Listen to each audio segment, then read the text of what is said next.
Hey everyone, on today's show, we are sharing 4 AI ideas that are going to turn your business to a money printing machine. We've got 2 experts from Clay who are going to do some screen sharing around what they've built. A couple I'm really excited about. One is using AI to let your entire network within your business create content for you to drive leads. And another is, how do you get those big deal introductions from those scary companies you don't yet know? They're going to unlock the secret for you. Let's get into today's episode. All right, welcome to a special episode. We have 2 incredible people joining us. We have Scott and Bruno from Clay. You've probably seen a bunch of their stuff all over LinkedIn. Scott, a longtime ex-HubSpotter. We're excited to have him back. So welcome on the podcast, guys. We're excited to go through all of the AI workflows you've been building. Sweet. Thank you, Kieran. This is going to be an in-depth tactical session, a lot of screen sharing. Kieran, we should preface though, these are surprises for you and I.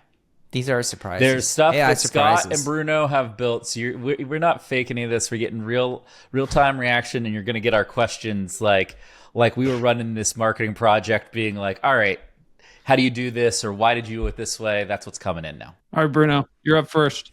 Okay, cool. So just some context here. Clay, in general, we focus a lot on content creation and a lot of UGC. We have a lot of service providers using Clay, so freelancers and agencies, and they kind of need to create content to grow their business. And we had this hypothesis as a team that we should enable these people to create more and more content. And these are people that are within our creators program. So the hypothesis was like, how can we actually enable them to create more and more content, right? So Tommy in our team here was like, what if we used some sort of like AI workflow that automatically, so we choose some sort of like asset that we want them to create, and then we can kind of personalize to their business and their agency, so they can actually create content about this. This is exactly what I want to do. We've been testing, but I'm interested to see how you guys have built it. It's going to be fun. Yeah. So I'll go ahead and kind of share my screen and kind of go through some of the things that we did. And I would actually show, this is Yarn, which is like a really small team. They just went through YC, and they allow us to actually create AI videos at scale. I'm looking at their website now. It's YC. Yeah. They have a wait list. So you sign up for Yarn. What do you do now? Like, how do you start to use that product? It's a video sort of like editor interface. You can create different types of content pieces, specifically on video side here. And you can use AI to actually add specific personalization elements to this video. So you can go ahead and create a new draft. You can add a lot of different things to this. You can add images. You can add a bunch of different elements. You can plug specific data points. Like here, you see like we have a lot of people on our program. Oh, wow. Then it generates, this Clay table generates an ER link that we can send to these people, and it becomes very personalized. It's like a Canva for video. It sounds like it's like super easy to templatize video, 100%. Drag and drop things in there. That's exactly it. Then they actually have a data sync, so you can integrate into any data source. I assume you could integrate into Clay or HubSpot, and you have dynamic parameters in the video, and then because of that, you can personalize the video. What is the thing you think they figured out? Because there's a lot of video tools. Like, are they templatized in a certain way? Like, what's the AI component, and why is that product so good? Because there are a lot of, like, I could use Canva. I could use a lot of other kind of video tools. Hey Jen, what's it? Why do you use this tool? So we use it because of like the flexibility of adding specific data points and variables here, and I think that's the power. We tried to use other tools, and like it wasn't able to actually make specific data points at scale. And I'm gonna send you. So this is where things get a little interesting here. Okay. And something that we actually send to our creators. All right. So you've created a video. You've used some dynamic parameters. And then you've sent me this. Yeah, share your screen. All right. So I'm like, yo, what is this thing they have sent me? Is this it? Yeah. Was this the right thing? So like, okay. Choose the orange color, for example. Yeah, I have to go full HubSpot. Oh, okay, let's see. And can I choose anything I want? Yeah, you can choose whatever you want here. I'm gonna have to go big pants. Yeah. There you go. That's the right choice. I'm like, if you don't pick Disco, we're gonna have issues too. Use library voice. Yeah, use library. Yeah, you can use library voice. Yeah, that's fine. Hi, I'm Daniel. All right, let's just say Daniel. Yeah, and then if you scroll down, you can generate the video, and this will load, and we would actually get you're gonna get a download link. Okay. And Basically, we did this for a lot of our creators, people like in our creator program. And in here, they're like, I'm actually showing some examples. So we just send it like to 200 people. We actually get like 50 people generating these. And these are very personalized to their agency. And these are Clay Creator. Supercharge your HubSpot data and workflows with Clay. Import a list of HubSpot deals to enrich with data, like employee headcount, revenue, tech stack, product features, and pricing. Or score inbound leads from PLG signups and demo forms with 100+ firmographic data points.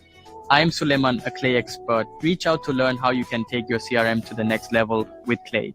Okay, that's pretty cool. Like you created a personalized video, then you send it to the creators, and they record their they record their color and voice, and then you have their voiceover on the same video. Exactly. That's a dope creator play, because it's the friction. Because part of this, Bruno, right, is that these folks are, as you said, like they're agency professionals, they're service providers, they're not full-time creators, right? So they don't have like this sick video editing flow and setup where they're just gonna be like, oh, cool, 5 minutes, I'll just do a quick record and be good. No, it's like, I don't have the time to do this, but you've enabled them so that within a few minutes, once they do basically the steps Kieran walked through, they can have a great video that's customized to them, perfectly on brand, and highlights the features that you want to highlight. 100%. Like with Clay in general, I think taking a step back, like we know how we grow through UGC and UGC from these creators. Like you said, they are operators. Like, so how can we make it easy for them that if they don't have time to actually dedicate to content creation, can we actually enable them using this to scale content creation and distribute that on social, right? I think that's a super cool use case, but I know what our listeners are asking. They are asking, yeah, but how do I get people to want to post about my product? So what's the incentive for the creator to post that? Because it's not a audience building video, it's a promote Clay video. So yeah, maybe just talk to us about like the incentive for the creator to post that video. So for us in general, we have a program, right, which is like the creators program, and they apply to be a Clay creator. So there's already a motivation for them to actually be part of this program.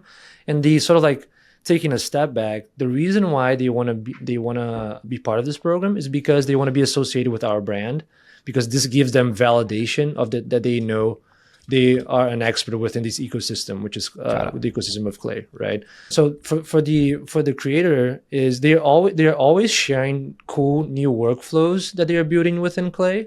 This is just a way for us to reduce friction, so they can actually create content that they are already creating. So they are already sharing a lot of these workflows on how you use Clay with HubSpot, what this cool workflow that I built, because Clay makes them look good, right? They are building these different types of workflows. So how can we actually decrease the friction in there? So that's sort of like the motivation for them, being associated with our brand and make them look good.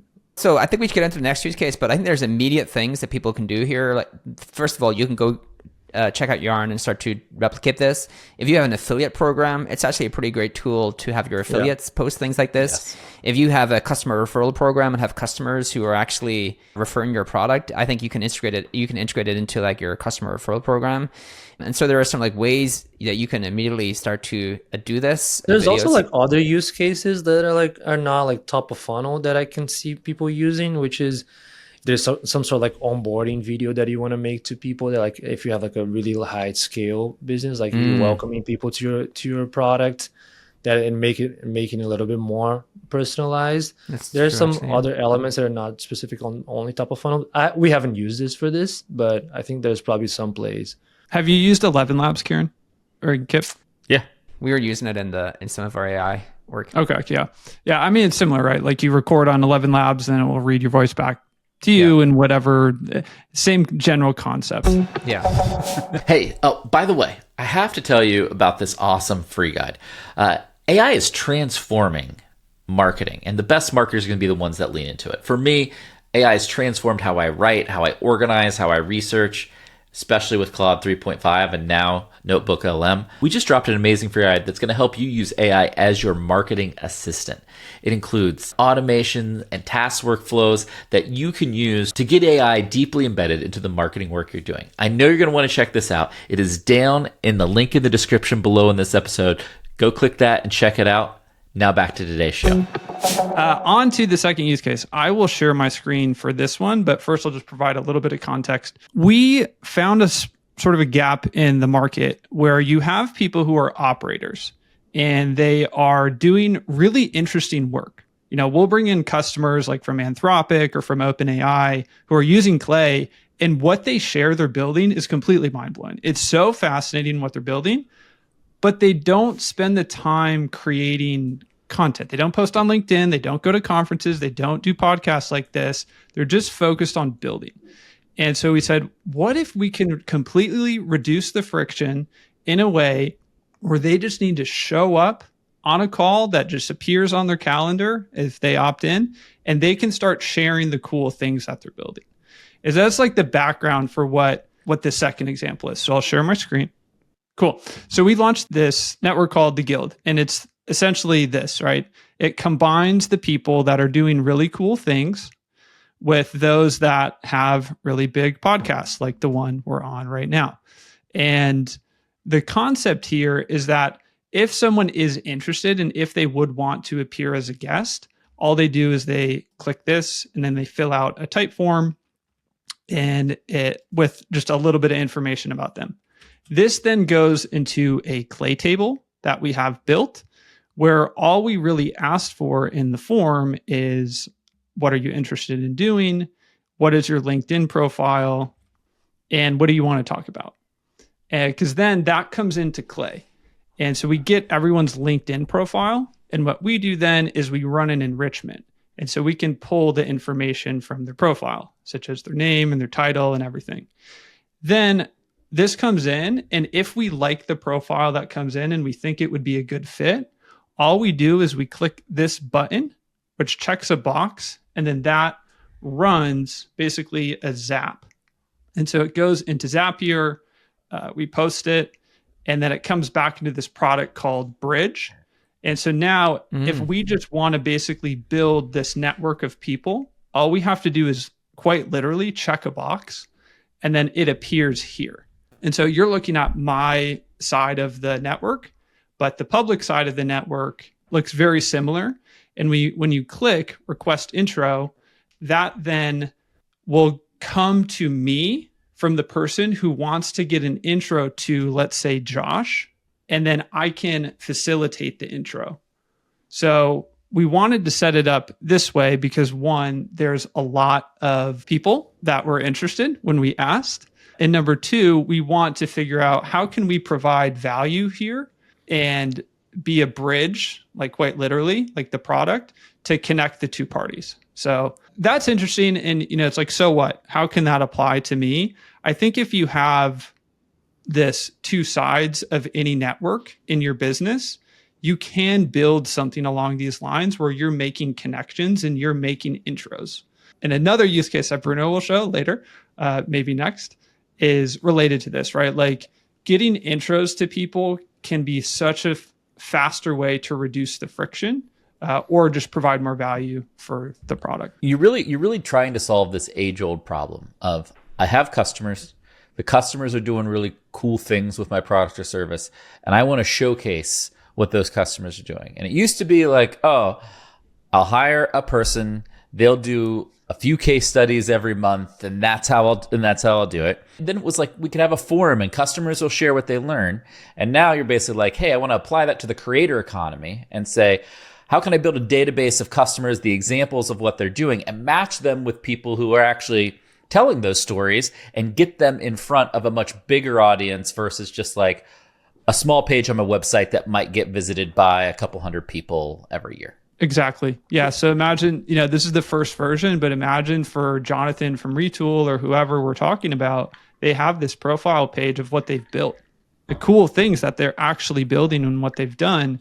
And then anyone who creates content, a podcast, does webinars, does live conferences, and is looking for great talent, they can essentially peruse the profiles and extract that information and then request an intro.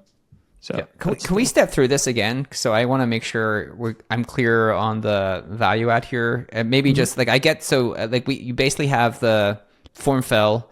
Someone can fill out the form and say they are interested in being a participant, as in like I'm interested in getting connected to like podcasts and things like that.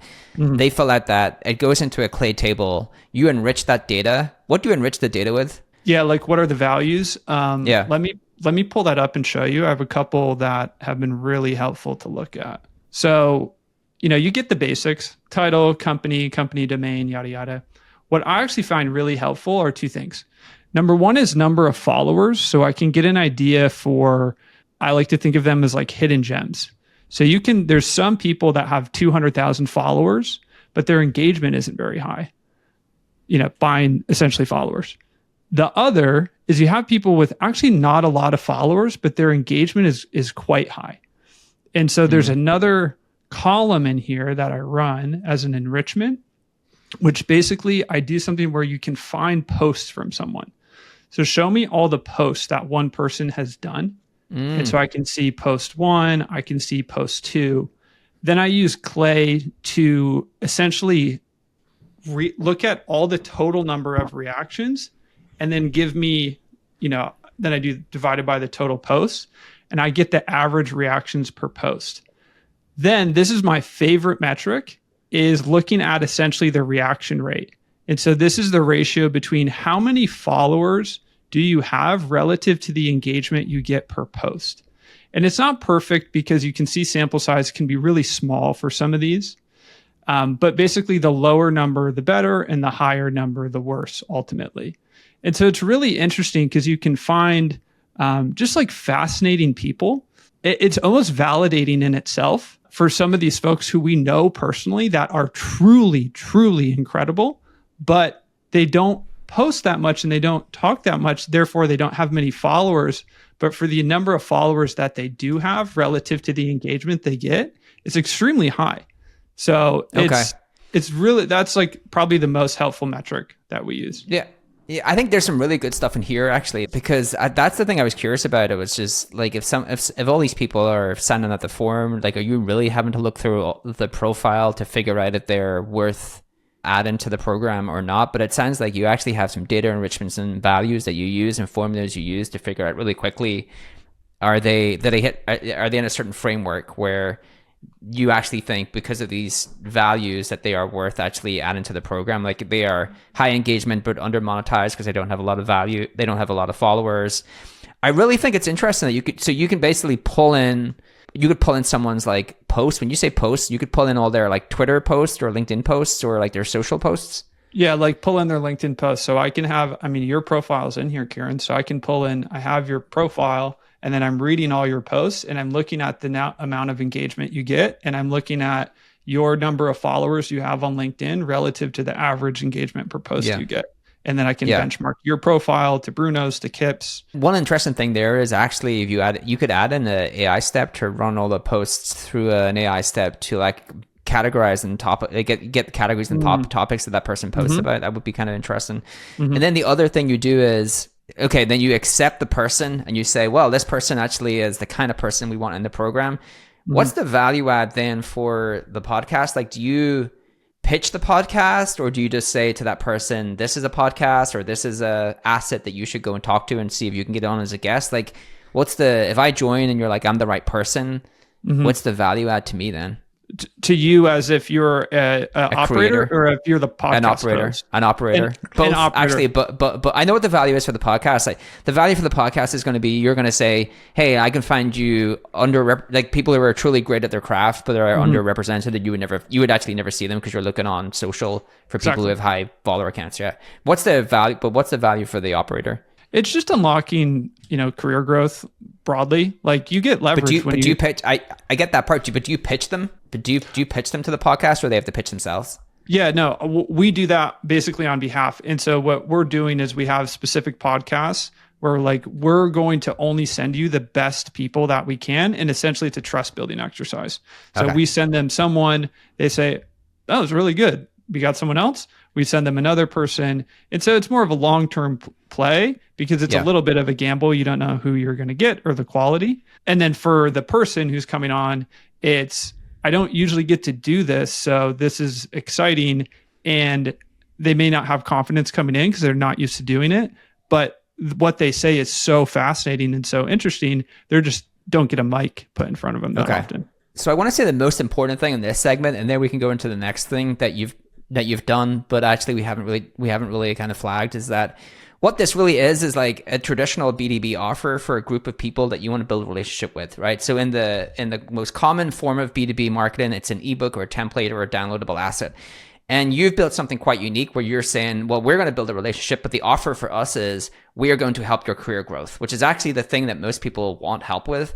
And that's the way you're going to build a relationship. We're not giving you a media asset or something like that. We're actually going to give you career growth. And that career growth is based upon, we can pair you with these media assets, right? Because your objective here is to build the relationship with these people because they are potential buyers and users of Clay, right? And the network is an offer for those people to build a relationship with Clay. And I just want to stress that because I think it's a really important takeaway from this segment that you've actually crafted an offer, but that offer is like very differentiated from what most B2B companies done. But it's kind of rooted in like, what is the core value that person wants to get? And how can I offer that in a free way so I can start to build a relationship? So at some point they give us money, right? Like, let's be honest about it. That's what we're all here to do. So I think that's I think it's super cool. The only thing I'll add to, Kieran, is like, yes, they give us money if they are not already a customer. But another like very important piece for us is just affinity. And so if we already have a customer, we want them to really love us, not just love the product, but we want them to love us, the brand, the people that work there. And so if we can help them grow their own career, completely agnostic to the Clay product, that will only help grow the level of affinity and love they have for the brand. So that's another just important thing to call out. Yeah. The only thing I'll end with is like coming back to because everything has to be deeply rooted in how we can integrate AI. AI would be pretty incredible to write the pitch there because I'm sure you're doing that, but like you can pull the post, you can figure out how to build a pretty great pitch and do the outreach automatically. All right, cool. Let's get into the next one. I think we're going back to Bruno. Yeah, going back to me. Somewhat similar of like an area that Scott was touching in. Basically, it's actually like on our sort of like demand generation area. We had this hypothesis that like people buy enterprise software through introductions. It's much more about the personal connection that you make, similar to what you're just saying. And this one was, okay, we kind of know how we generate pipeline in this. So how can we actually automate these introductions, but from like an investor point of view? So let's say we have our account list of companies that we want to sell into. Let's say we have like 300 accounts. How many of them actually we have overlapping investors with? Because like we work in tech, there's like a lot of commonalities between like investors and common ground. So can we build some sort of like a system that helps us scale this motion? Because conversion rates tend to be much, much higher, right? If like your investor is asking you to talk to this company because we actually know that you can provide value, you're probably going to jump into the call. So the opportunity to actually sell into them is much higher, right? So we kind of built this workflow that uses AI. Open up this Clay table. And in here, you can see we have the company name, the domain. So I'm going to type, for example, Airbnb here. We found the company. We found a common investor that we have with, which is Sequoia.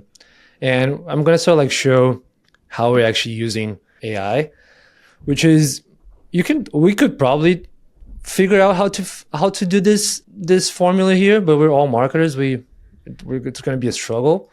So we actually use AI to sort of like look at the investor list that this company has, Airbnb in this case, and see if they have common investors to us, which is like Sequoia, Bold Start, First Round, Meritech, and etc. And then we actually generate this formula. Don't ask me how, but we generate it, and it's in here. And then we have Sequoia as a common investor, and so we have Sequoia here. And then the other area that is very interesting. Okay, we know Sequoia, it's a common investor. But who's the actual partner within Sequoia that invested in Airbnb that we want to get into? So we actually use this prompt to like, hey, search the web, look for like the domain, the common investor, and actually try to see if you can find who the person is. And in this case, this is the partner, Greg. So what we did here with like actually using this workflow, using AI to find the investor, find the partner, is here's like all the companies that you want to get into. Here's the overlap with Sequoia. How can we automate a lot of this work using AI to find the investor, find the partner, and find the sort of like the people that we want to talk to. I was actually debating with Scott if I wanted to share this, because this is share like a really strong, gotta give us because the it's a secrets. really Come on, strong man. pipeline generation for us. And Scott was like, "Do it, Bruno, do it." So we have like this like large amount, and we automate using AI. We automate who to talk to, if like to filter who the investor is, and then we then do the outreach. Like, hey, we want introductions to these companies. So this is cool. It's a little bit simpler one, but typically the simpler one actually is the one that drives results. So this is the one that it's pretty. This is what people don't understand, right? It's it's usually something simple, but you approach it in a creative way, and you just keep on doing the thing until it doesn't work, right? Like I talked to a person who I think was one of the best people I've talked to in a long time in terms of demand gen, because there's a lot of B2B demand gen marketers are awful, and this person was awesome. And they were like, hey, I've just figured out how to do direct mail, but in a way that was really creative, right? And it was just, he's like, it's a money printing machine. So I just print money until it won't work. I was like, yes, that is the kind of thing you want to do. And it's not that direct mail worked, it's just the way that they did it and the data they used that worked. And so I want to kind of go back to showcase what you did real quick, and then I'll hand it over to Kipp. But I just want to make sure our listeners understood what you did, because there's core components there. First of all, you have a clear into, like, it's really hard to get an into upmarket. You've decided, you are like, oh, well, what is our in, right? An in is basically what's our hook. And the hook here is that we share a common investment company, which gives us an instant in, and then we look for the partner, and the partner's incentivized to help you connect with those companies because they're a partner in a company that's invested in you all. Yeah. And so that outreach is not completely out of context, right? Yeah, exactly. Now you actually have a real hook, which is like, we have some overlap here. We actually have a connection already. And so there's an in there. But even just doing that, I think you would agree, Kipp, like most people don't even do that. So maybe most people don't even look for their hooks. So there's a couple of things that I want everybody to take away. The smart people will take these tactics and kind of think about them and think about how they can use them. The really smart folks will also take the thinking that you, Bruno, and Scott have applied. And like, I think the most recent example you just walked through, Bruno, was like the perfect example of that thinking. It's not just like, hey, here's this opportunity. It is like, how do I build a system that refines how I capture that opportunity? Most people would have just stopped at like, oh, we have the same investor. All right, I'm going to hand that off to a human, and that human could go manually figure it out. What you're saying is, no, I'm going to find an investment partner. I'm going to figure out a way to get the warm introduction. I'm going to automate and make this systems thinking as powerful as possible by like building this system. And if you're out there, you want to build a system, or you want to think about Bruno's system and then apply it to your business. Like, for example, there are a lot of businesses that are contingent on financing, right? That they know if their customer has a certain type of financing, they're going to be a customer. You can use finance partners. You can even use competitor. If you've got a great customer in one market, you could use the same thing to then go sell to every other company in that market and use the competitive wedge. It is like, what is the wedge that is interesting? In this case, it's investors. And then what's the system I'm going to build around it? And I think you gave a really awesome example of how you use good data from Clay and AI to do that in a way that like actually scales and isn't just this like one-off thing where I send some contacts to a sales rep, which is where a lot of people fall down. I think the most underrated question in startup growth is like, how are we growing? And the reason is, and so like knowing this, okay, how are we here? We were getting out some business through introductions, right? So we kind of like know that this is how we're growing today at these larger accounts. And we built this hypothesis that like warm intros. Investors is one, like you just said, Kipp, but we also have agencies that work with some of these accounts that we could also get a warm intro, right? And knowing that, how can we actually make this process a little bit more efficient and automate some of these workflows using AI to start to actually scale this? And this is kind of like a money printing machine. Money printing. Exactly. That's what that person, exact word. They use the exact same words. And there's two quick things. This is why I said, I believe most marketing teams would benefit from an engineer. They should just be engineer led. And someone, a well-known name on LinkedIn, said I was. It's not just engineering; it's system thinking with a real clear opportunity. But that's what I was trying to say. Right? Don't oversell the technical side of it. Most people would just not think, "Hey, I want to build a money printing machine." Most people are like, "Oh, I have this problem. I have this goal. I need to get 100 meetings." It's like, no, I need to build a system that prints money. 100 meetings is going to be trivial after I build it. That's like the challenge that I think most people are in. I agree with that. That's actually what when my LinkedIn post it was pretty 50-50 split down the middle, and people thought I was dumb and people thought it was right. But the reason people got confused is because I said engineer mindset. I should have said systems thinker. I didn't mean someone who literally coded. I meant someone who builds systems in this automated way. The last thing I just wanted to ask before we kind of moved on here is, how many iterations did you go through of finding the right intro before you figured out that this was like the right one? And you don't have to go through them all. I'm just like curious about, how many failures did you have? You only sort of like figure these things out when you do it, right? So we went through like an iteration, and for example, we had some of the companies in there. They're like in this case, let's say Sequoia, they invested on this company in the 90s, right? So like it's kind of weird for us to say, hey, well, we want this introduction, but like, who is even the partner? So like that's like one iteration. They invested in pets.com. Exactly. So like it's sort of like, and then this is like one iteration, and then the other one is like, okay, we actually want to get both the executive buyer and the end user. Can we actually find both here and add it in there so that we can give them options on who to talk to? And then the other one is adding some context on like why we think this we are a good fit for this company, because let's say in this case they have like a really huge inbound motion that they need to enrich, and we have like companies like Anthropic doing this within Clay, right?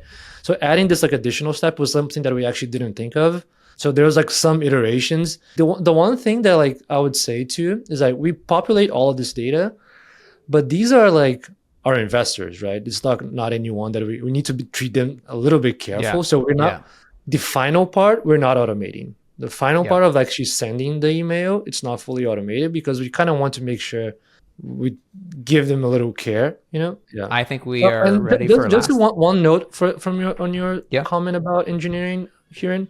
We have a ton of engineers on our marketing team here, so that's like just like some validation here. That's I think again, I think system. If you're going to build marketing through the lens of being an incredible systems thinker team, I actually do really mean there should be a lot of engineers on that team. But I think people instantly thought what I meant is everyone should code. And that's not what I meant at all, right? I don't think you need to. You don't really need to code with AI anyway. You have the ability for AI to create things, but I think you actually are much better placed if you are a systems thinker and think in very technical ways about solving problems. But before we get to the last one, we have a team. It's go-to-market engineering. It's led by Everett Berry at Clay, and that entire team, that's the entire mindset, is how do we solve these types of problems for folks in a way that scales, and they're actually in the thick of it with the person who's trying to solve the problem. And similar to the podcast you had with Varun, the co-founder of Clay, where he was walking through the reverse demo and some of those examples, it sort of carried over to an entire team, where the whole team has that mindset, like systems thinking mindset. Love it. Cool. We want to wrap up with a big one, Scott. All right. This one, it's a little bit different. To where it's not quite as operations heavy, such as some of the ones we talked about with the guild and with the investor intros.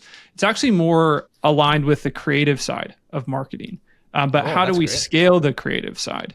And so one of the biggest challenges often is you have someone who runs the brand side or the brand team, and they're creative visionaries. They're so incredible. I always feel like I am a aspiring creative trapped in an analytical mind. And I've always appreciated people that are so wildly creative. So we have two people at Clay in particular that are just absolutely fascinating, Puneet and Sarah. And they essentially are running the brand side. And so what we've done is I'll share my screen. And so if you go to, I'm just going to take one example and go to the blog. And you can see the cover art is actually pretty similar along the same lines. And, typically how things have worked, let's just isolate it to content in the past. Usually if you want to create images, whether that's you're putting them in slide decks or in articles or possibly on landing pages, you typically have to make them yourself, or you hire a designer, or you use, God forbid, stock photos. And so now with all of these interesting AI image generation products that are coming out, you can do this at scale. So in a way, how we think about this, it's almost like scaling the brain of Puneet and Sarah to the entire marketing org. And so we use a tool called Visual Electric where you can do this. So you can take a prompt essentially, and then have a particular style. So I'll pull up our style that we have for the Clay blog so you can see what that looks like. And so this is the literal style prompt that we created in a way that it feels like our brand. And so not only do we have go-to-market engineers in sales or an engineering mindset in marketing, but a little crazy is we actually do have this engineering mindset within the brand and creative team with like style prompts. And so let's come up with, I'm going to say, Kieran, can you give me an image to generate? Okay, give you an image to generate. Damn, you've put me on the spot. Kieran, an image about systems thinking for marketing, something like that. How about Batman creating an AI web app? I like this. Let's keep going. Batman. When you say systems thinker, that's exactly what I think of as Batman creating a web app. It's definitely Batman. Well, let's go with what they are. There we go. Batman creating a signal in Gotham with luminescent Batwing drones. So anyway, you can put in whatever you want, but ultimately it's going to spit out the style. And so if you're talking about, signal-based marketing, or you're talking about anything, any topic that you have in mind, it can create the image in the style that goes with the brand, which was set by the brand leads. This is cool. And so it's this fascinating use case where you can do it for anything, any topic that you have. You can create images in a way that feels like your brand. And that has never been possible before, where someone who's trapped in an analytical mind but wants to be creative like me, you can't do that. And so this new technology, and we love this Visual Electric product, is so interesting. What you're really talking about, Scott, is an AI brand style guide. It used to be that you'd have this PDF brand style guide of this is the fonts we use, this is what our photography looks like. And now there are prompt versions that translate what you want that style guide to be into a prompt so that image or video or other creative AI generation tools can just do that work for you, right? And I think Visual Electric's cool. I haven't used it yet, Kieran. This is a new one for me. This is super cool. Leave a comment in the YouTube video if you want us to do a full like AI brand style guide and Visual Electric show. It's because it's super interesting. I actually just want to say that again, this demonstrates one of the core pushback I got on the system thinking for marketing is that part of marketing is creative. And again, what I meant was AI and system thinking can be interwoven across all teams. And this is another example that you're able to like take brand and creative and use a tool to do them much better and more consistently across a team if you know how to instrument that stuff. And so I think it's a really cool example of how you can apply system thinking and AI to creative elements of the marketing team as well. It doesn't always have to just be how you acquire and convert customers. Awesome. Well, this was a really great episode. We appreciate you, and like we just appreciate you coming on and being so open with all of the cool things you're building over at Clay and how you're doing them. And I know our audience is going to love this episode. Awesome. Yeah, it was fun. It was fun. Thanks for having us, guys. Thank you, guys. Thank you guys for coming. See everybody real soon on the next episode of Marketing Against the Grain. This data is wrong every freaking time. Have you heard of HubSpot? HubSpot is a CRM platform where everything is fully integrated. Whoa, I can see the client's whole history, calls, support tickets, emails, and here's a task from 3 days ago I totally missed. HubSpot. Grow better.